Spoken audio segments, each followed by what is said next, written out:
Service Learning Consultation and Collaboration Project by Jezreel Boland. My community resources project was over a community pantry, which I did go into.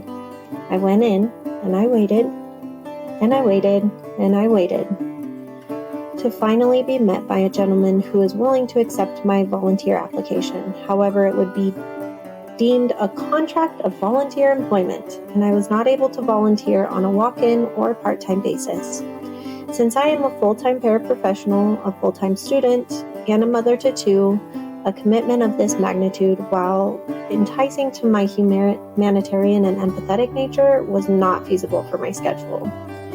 I started racking my brain on what I could possibly contribute to my community since this original plan had fallen through.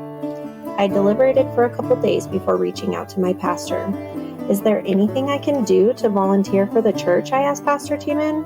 His response, we can always use helping hands in the children's church and nursery. Since I am a paraprofessional by trade in a preschool classroom with two children of my own, I jumped on this opportunity to utilize a skill set that I felt naturally endowed with. However, this experience itself has made me feel a lot less skilled than initially anticipated. For the past 2 weeks, I have been working in children's church and the nursery at Matheson Community Bible Church in Matheson, Colorado. The church describes children's church as a church for kindergarten through 5th grade students, meeting during the sermon portion of the service on Sundays, with weekly lessons including a Bible story, craft, memory verse, and an activity. And they describe nursery as a classroom for students who are not yet school age. This ministry allows the parents of young children the opportunity to be physically and mentally present in the church service while children are being read age-appropriate stories, taught lessons, and having a small sack. While I am no stranger to church in general, I definitely learned something from this experience. I felt overwhelming love and care for each individual child within the nursery classes and children's church classes. I also felt tremendous patience for the children and for myself. I was a newcomer in these classes, although my children regularly attend, and yet I never felt as though I wasn't enough. Each member always thanked me for my help, even though I felt like I was honestly no help at all. I also learned to value the communication and collaboration processes that I have learned through my job and through this class, although it was through a bit of reverse processes. While in the classroom, at children's church and in nursery, we were indeed working towards a common goal, but my participation did not seem to hold as much value to those in the classrooms who were there weekly. Perhaps this was because we did not share responsibility or accountability for the children within these classrooms. I was just there as a volunteer. Both of these are very important components of collaboration, as Friend and Cook tell us on page 10 and 11 of our textbook.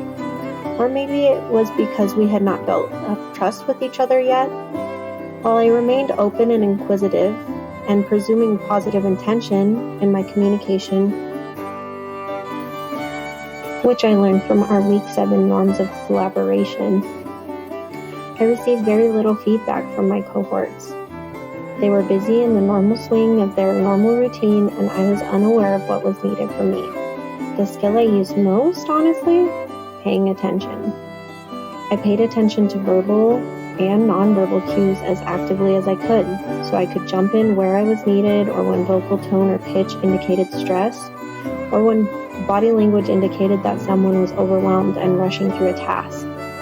While I'm not sure that can be considered active listening, as described by Friend and Cook in Chapter 3 of Interactions, I was active and attentive in perceiving what those around me would need during my volunteer time.